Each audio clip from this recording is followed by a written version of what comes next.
Right, Pips, we've got a little bit to talk about today 'cause it's a nice, relaxing day, isn't it? You've all sorted your teams out and you're ready to go, aren't you? Just can't wait for kick-off now, can you? And, the waiting's driving everyone nuts, isn't it? But I've come up with a cunning plan. A plan so cunning that none of you lot have thought about it. I can pretty much guarantee it. You hadn't entered your head because it's a plan so cunning that the player involved has got less than 1% ownership. And you see this team, this was my old team. I've been tossing up all week between Madison and Fernandez because the thought of not having Fernandez is driving me nuts because he could hurt me, especially with Wolves being like they are. And but I really wanted Madison as well. But I was finding it impossible to get both because I've got Rashford and Martinelli, Saka and Mitoma, who I can't really get rid of. So I thought I'd do it. But then I went on Twitter and I saw something that gave me a bright idea. Very bright idea, peeps. And it was this Balogun character. Now, the first thing is I reckon he's going to be going to West Ham. I think it's 60-70% that he's going to go to West Ham. Monaco are in for him as well. I think it's 40 million. West Ham have got untold amounts of money at the moment. And they desperately need a striker. They suddenly realised this, a bit late in the day, but suddenly, oh God, we've got no striker. So they wait till the day before kick-off and decide they need one. And this bloke lives up the road, doesn't he, probably? Come down the river a bit, go to West Ham, slum it a bit over there, and he'd probably be happier there, wouldn't he, even in Monaco. Oh, I don't know why, it's a bit of a dump, isn't it, really, around there? But they end up living in Romford or somewhere equally dodgy. But before we talk about what my cunning plan, I'm going to talk about how it's going to completely fuck up my main plan, because my main plan this season is to try and make lots of money. Because I don't know if I told you this on my last video, but I went back and spent a whole week rereading my blog from years ago to try and find out what had been going wrong, because I used to have all these fantastic top 1,000 finishes, and like the last 6 or 7 years, it's like been all downhill from there, hasn't it? And I was trying to work out what the problem was, and I found out, because I reread nearly every entry, and the one thing I found running through all those entries was every single week I was talking about price changes. And back then I used to spend 1-2 hours every single day on the price site. I used to spend far more time on the price sites than I did looking at which players to buy or whatever. You can say that's a stupid way to play, but I got 4 top 1,000 finishes doing that. Honestly, every single day I'd be hanging around on the scout forums talking about when the price is going to change. Is this going to change today? Is that going to change today?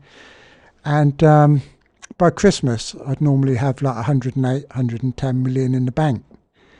And I used to do a lot of share trading. Well, I still do a bit of share trading. And I kind of got that financial discipline that I think was a big help back then for my FPL. And after that, I started a website, and I stopped being so concerned about prices, because everyone was like asking me who I'm going to pick and who are you getting next week and who are you taking out.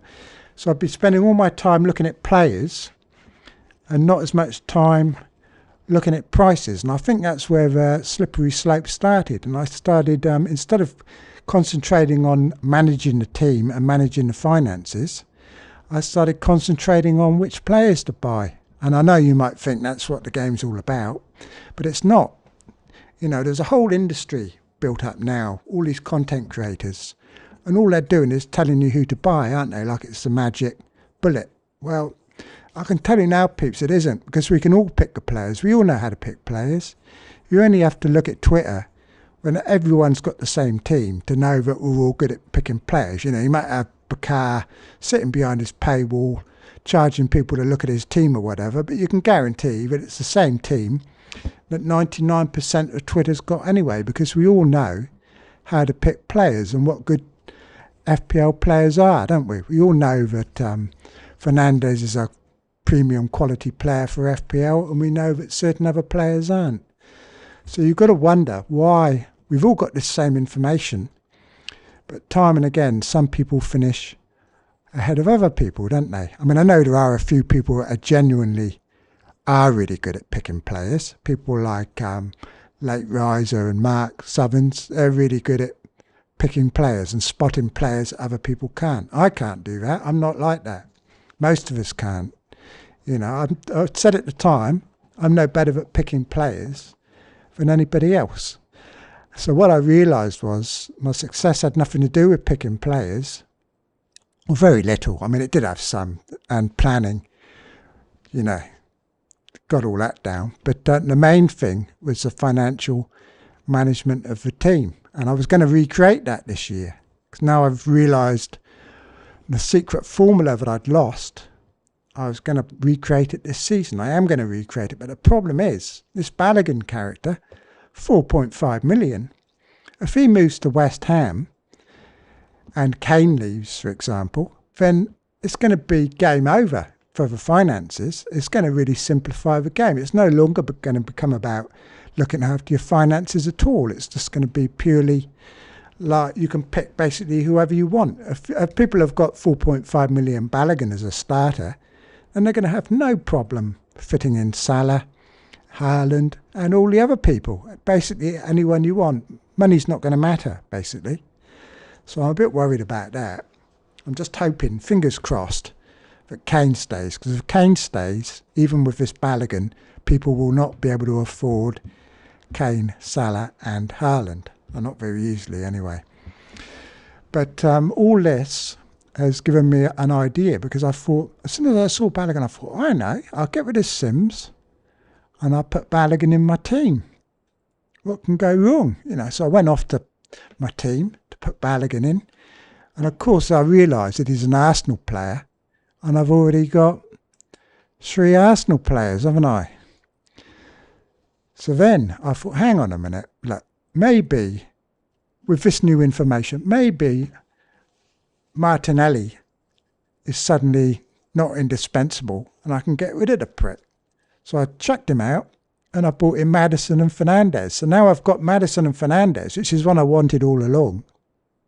Because I never did like having 2 Arsenal midfielders. It felt like it stifled my team. You know, I was much happier when Jesus was up front and Saka was in midfield. And we know Martinelli's a bit of a rotation risk now. You know, he's going to get points, but he's also going to be frustrating because I think he's going to get rotated a lot. He's going to be off the pitch a lot. Whereas Fernandes at least plays 90 minutes, doesn't he? And so does Maddison. So I thought I'd get those 2 in. So I've got rid of Martinelli. So that's kind of the motivation I needed to get rid of Martinelli, which I'm really happy about. But the added bonus, and what could be a massive, massive advantage here, is that I've got Balogun on the bench, who could at any moment after the game started suddenly become a West Ham player. And the thing with Balogun is, you're going to want him. Everyone's going to want him. Every single active player in the game is going to buy Balogun as soon as he joins the league, or within a week. You know, as soon as his price starts rising, because he's going from less than 1% ownership, he's going to go from less than 1% ownership to 100% ownership amongst the active FPL community. And basically you're going to want him. And if I've already got him in his West Ham shirt, already got him there, I've effectively saved myself a transfer over the entire FPL community. You know, I'm ahead. That is a tangible advantage. While you guys are all spending your transfer bringing him in, I'll be doing something else or saving 4 points. You'll end up spending 4 points to get him in, won't you, probably? But I'll already have him. So that's my cunning plan. And the downside is I've got rid of Martinelli. But realistically, is Martinelli going to score more points than Fernandes or Maddison? Who knows? You know, we don't know. None of us know that, do we? So I don't think that's hugely hurt my team. And it's actually, I think it's improved the balance of it. Yes, I've only got 2 Arsenal players, but we don't know which 2 Arsenal players to get in midfield anyway, do we? You've got Odegaard, Havertz, Trossard, Martinelli. It's difficult. So getting rid of him, it takes away all that stress. Now I've got Saka, got Fernandes, Maddison, so I'm liking the look of my team better. And I've also got that super duper Balogun on the bench who could be blinding, couldn't he? I mean, the only downside is if he doesn't go to West Ham, then I've got another Sims. I've got a non-playing player that's left the league, so I get a red flag. And he's slightly more annoying than Sims because it means I won't be able to buy a third Arsenal player until he leaves, basically, until I kick him out. But I'm not going to want another Arsenal defender. I'm not going to want to double up. So it would have to be one of the midfielders. And to be honest, I'm not going to knee-jerk in an Arsenal midfielder just because they happen to get some points this week. Say Havertz gets a goal and an assist or something, or 2 goals. I'm not going to want to bring him in just on the basis of that, because the next week it'll be one of the others that gets a point. So the only third Arsenal player I might want would be Jesus, and that's not going to happen for 3 or 4 weeks. And then by that time I probably would have brought Jackson in and kicked him out anyway and gone to a 3-4-3. So that's my cunning plan, peeps, and I like it. It's 1 or 2 of you can do it. If you haven't got 3 Arsenal, then you can do this. You can bring him in now. He's your 4.5. And you've basically got nothing to lose, and you've got incredible upside. And it is incredible upside. But like I said, in a way, I'll be happy if it doesn't happen, because it's going to ruin the bloody game. They've already made the pricing too generous. So I was wondering whether my strategy of concentrating on finances this season rather than the players is still going to work, because money's not as important as it used to be, is it? I mean, you used to have to bring in all these cheap players, and having an extra like 5 million at Christmas was massive, but now it's not so massive, because we've basically all got players from the top clubs in our teams anyway, haven't we? But that's enough on that, peeps. It's not as amusing, this one, as the other one. I had quite a few amusing little segments in that last video. I was telling people what I've been watching today. I went and watched FPL Mate's video this morning, and it was quite good, actually. I quite enjoyed it. He did a 20-team rundown of all the teams, and he did it in about 20 minutes. It was really good. There was no waffle, no adverts. I was quite surprised, and I can see now why he's so popular. And I put this on Twitter. I went on there and said, retweeted it. I said it's a good video. It's good. I can understand why all the casuals like it. And he comes on and he accused me of giving him a backhanded compliment. Because I mentioned the word casuals. Well, honestly, people, I was being nice to him. I try and be nice to people, and that's how you get treated, isn't it? Anyway, that's enough of that twit. We won't talk about him anymore, but it was a good video. Fair play to him. I enjoyed that one. And then I went and watched Net the Hall doing a review, reviewing people's teams, and most of the teams were the same. There were a few teams with Salah and Kane and no Haaland that looked quite interesting. Then I saw something fun. I went onto Twitter, and someone's created this software that can scan pictures. It's funny because we were talking about this the other day to this blind bloke in the group about scanning pictures. But this person's developed this software that can scan all the teams and know which players are in the pictures of the teams. And it's worked out the perfect template by scanning everyone's Twitter team. And the perfect template, it turns out, is Watkins, Haaland and Pedro up front, and Saka, Martinelli, Rashford, Fernandes, and Chilwell, Gabriel and Estupiñán, and the Man United keeper. That's the perfect Twitter template of the most popular. Whether it's perfect or not is a different matter, isn't it? The footballers will decide that at the weekend, and the luck and the ball and etc. etc. But I thought it was quite interesting. And the one player that I'm worried that I don't own is, in fact, Pedro, funnily enough, because if he does fire, he's the Twitter darling of this year, isn't he, Pedro? Last year it was Neto, who completely failed. And everyone, like a week later, is going, why the hell did I bring him in? I should have known, you know. And Pedro could be the same, couldn't he? He might get rotated or whatever. And they go, why did I buy Pedro just because he scored a penalty in pre-season? You know, we could be hearing all that in a week. But what worries me is if he does actually turn out to be really good. And it gives all his owners a massive advantage, because a lot of them will have Salah, because Pedro is just their enabler. And if their enabler is getting lots of points, then that really is going to be good for them. And the other thing that's really good for them, the Pedro owners, is this Balogun. Because at the moment, nobody's got anywhere to run from Pedro. Because a lot of them have got no money in the bank. So we've got this Pedro character. And if he's no good, it's really difficult for them to get rid of him. But if Balogun goes to West Ham, they can just take him out and put Balogun in and, you know, get a better player and at the same time save $1 million as well. So it's absolutely blinding for them, isn't it?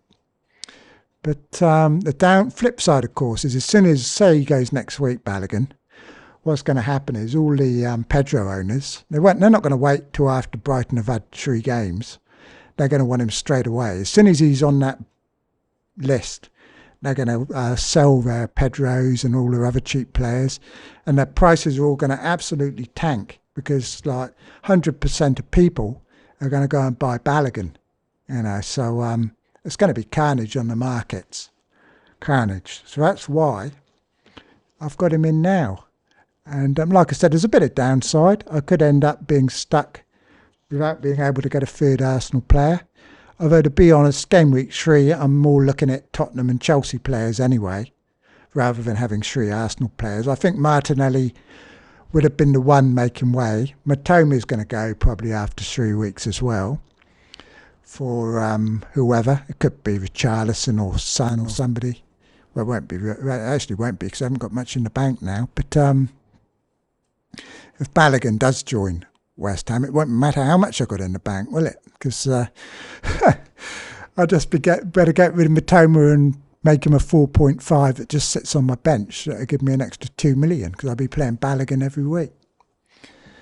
But I thought I'd come on and share this with you, because I'm generous like that. You know, I should probably keep it to myself, shouldn't I? Because someone will see it, and they'll go, you know, they're going to tell their 100 million followers that they've come up with this brilliant idea to put Balogun on their bench and get rid of Martinelli.